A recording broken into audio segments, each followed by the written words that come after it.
Hello friends, আজ আপনাদের সাথে শেয়ার করব প্যান ফ্রাই মোমো। আপনারা অনেকেই হয়তো মোমো খেতে অনেক পছন্দ করেন, বাট এরকম প্যান ফ্রাই মোমো অনেক পছন্দ, তাই না? তাহলে চলুন দেখে নিই। তার জন্যই প্রথমে স্টিম মোমো নিয়েছি, আর মোমোর রেসিপি আমার চ্যানেলেই আছে, আপনারা দেখে নিতে পারেন। সেই মোমোগুলোকে দেখুন একবার হালকা ফ্রাই করে নিয়েছি। তারপর এখানে green chilli sauce, red chilli sauce, tomato sauce, আর একটু যে মোমোর যে সস হয় সেই মোমোর সস, একটু পেঁয়াজ, একটু ক্যাপসিকাম, একটু রসুন কুচি, সোয়া সস আর কিছুটা পরিমাণ মেয়োনিজ নিয়েছি। প্রথমে একটা প্যানের মধ্যে অল্প সাদা তেল দিয়ে তার মধ্যে রসুন কুচিগুলো দিয়ে দেবো, ব্যাস। দিয়ে একবার নাড়িয়ে নিয়ে ওই পেঁয়াজ ক্যাপসিকামটা দিয়ে একবার ভেজে নেবো। তারপরে ভেজে নেওয়া হয়ে গেলেই ওই সসগুলো একে একে দেবো যেগুলো রেখেছিলাম।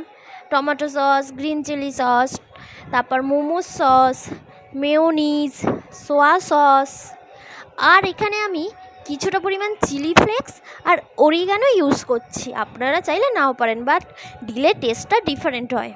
ব্যাস একবার ভালো করে সসগুলো মিশিয়ে নিয়ে গ্যাসের ফ্লেম হাই দিয়ে দেবো, দিয়ে মোমোগুলো একে একে দিয়ে দেবো। মোমোগুলো দিয়ে একবার ভালো করে টস করে নেবো, ব্যাস। করে নিলেই খুব সহজেই তৈরি হয়ে যায় এই প্যান ফ্রাই মোমো। তাহলে অবশ্যই কিন্তু এটা বাড়িতে ট্রাই করবেন আর জানাবেন কিন্তু কেমন হয়েছে।